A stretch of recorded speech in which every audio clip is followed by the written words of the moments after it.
ಒಂದು ಸಣ್ಣ ಕೆಲಸ ನಿಮಗೆ ಭಗವಂತನ ದರ್ಶನ ಮಾಡಿಸಬಹುದು. ಹೇಗಂದ್ರೆ ನೀವು ಮಾಡೋ ಕೆಲಸದ ಉದ್ದೇಶ ಬದಲಾದ್ರೆ ಸಾಕು. ಒಬ್ಬ ವ್ಯಕ್ತಿ ಕ್ರೂರಿಯಾಗಿದ್ದ, ಕಳ್ಳನಾಗಿದ್ದ, ಇನ್ನೊಬ್ಬರಿಗೆ ಕಷ್ಟ ಕೊಟ್ಟು ಖುಷಿ ಪಡ್ತಿದ್ದ, ಬೇರೆಯವರನ್ನ ಕತ್ತರಿಸಿ ಅವರು ನರಳೋದನ್ನ ನೋಡಿದ್ರೆ ಅವನಿಗೆ ಸುಖ ಸಿಗ್ತಾ ಇತ್ತು.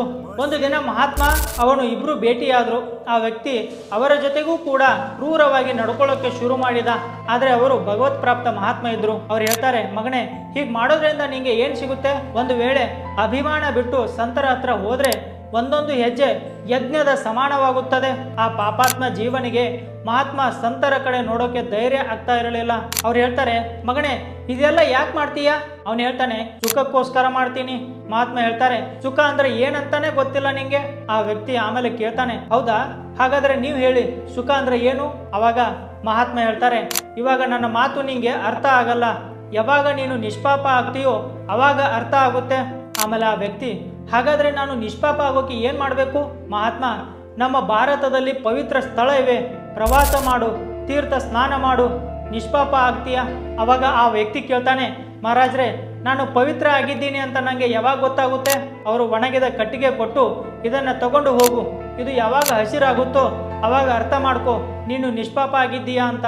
ಅವರಿಗೆ ನಮಸ್ಕಾರ ಮಾಡಿ ಹೊರಟ. 10 ಕಿಲೋಮೀಟರ್ ಹೋದ. ಸಂಜೆ ಆಯ್ತು. ಒಂದು ದೊಡ್ಡ ಮರ ಇತ್ತು, ಅದರ ಕೆಳಗೆ ಉಳ್ಕೊಂಡ. ಆ ಮರದಲ್ಲಿ 4-5 ಕಳ್ಳರು ಕುಂತು, ಈ ಊರವರು ನಮಗೆ ಬಹಳ ಕಷ್ಟ ಕೊಟ್ಟಿದ್ದಾರೆ. ಇವತ್ತು ರಾತ್ರಿ 12 ಗಂಟೆಗೆ 4 ಕಡೆಯಿಂದ ಬೆಂಕಿ ಹಚ್ಚುನು, ಮತ್ತೆ ಯಾರು ಓಡೋಕೆ ಪ್ರಯತ್ನ ಮಾಡ್ತಾರೋ ಅವರನ್ನ ಹಿಡಿದು ಸಾಯಿಸೂನು, ಇಡೀ ಊರನ್ನ ನಾಶ ಮಾಡೋಣ ಅಂತ ಪ್ಲಾನ್ ಮಾಡ್ತಾ ಇದ್ರು.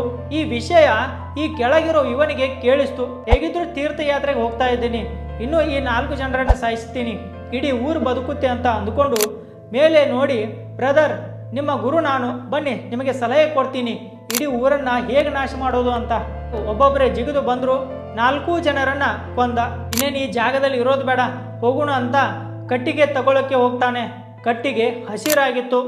ಗುರುಗಳು ಹೇಳಿದ್ರು, ಯಾವಾಗ ಹಸಿರಾಗುತ್ತೋ ವಾಪಸ್ ಬಾ ಅಂತ. ಇವಾಗ ಹಸಿರಾಗಿದೆ, ವಾಪಸ್ ಹೋದ. ಸಂತ ಭಗವಂತ ಹೇಳ್ತಾರೆ, ನನಗೆ ಗೊತ್ತಿತ್ತು ನಿನ್ನಿಂದ ಆಗಲ್ಲ, ವಾಪಸ್ ಬಂದ ಅಂದರು. ಇಲ್ಲ, ನಿಮ್ಮ ಆದೇಶದ ಮೇಲೆ ಬಂದೆ. ನೀವು ಕಟ್ಟಿಗೆ ಹಸಿರಾದ ಮೇಲೆ ಬರೋಕೆ ಹೇಳಿದ್ರಿ, ನೋಡಿ ಹಸಿರಾಗಿದೆ, ಅದಕ್ಕೆ ಬಂದೆ. ಸಂತ ಕೇಳ್ತಾರೆ, ಯಾವ ತೀರ್ಥಕ್ಕೆ ಹೋಗಿದ್ದೆ? ಇಲ್ಲ, ಇನ್ನೂ 4 ಜನನ ಸಾಯಿಸಿದೆ. ಹೌದಾ, ಹೇಗೆ ಹೇಳು ಅಂದ್ರು. ಅವನು ಎಲ್ಲ ಹೇಳಿದ. ಅವಾಗ ಸಂತ ಹೇಳ್ತಾರೆ, ನೋಡು, ಸ್ವಾರ್ಥದಿಂದ ಸಾಯಿಸ್ತಿದ್ದೆ, ಪಾಪ ಆಯ್ತು. ಆದ್ರೆ ಇಡೀ ಊರನ್ನ ಉಳಿಸೋಕೆ ಮತ್ತೆ 4 ಜನರನ್ನ ಸಾಯಿಸಿದೆ. ಉದ್ದೇಶ ಬೇರೆಯವರ ಹಿತವಾಗಿತ್ತು. ಅದಕ್ಕೆ ಇದು ತೀರ್ಥಯಾತ್ರೆಗಿಂತ ಜಾಸ್ತಿ ಪವಿತ್ರ ಮಾಡೋ ಕೆಲಸ ಆಯಿತು. ನೋಡಿ, ಕರ್ಮ ಅದೇ, ಆದ್ರೆ ಉದ್ದೇಶ ಮತ್ತು ಫಲ ಪರಿವರ್ತನೆ ಆಯಿತು. ಶ್ರೀ ಹರಿವಂಶ್.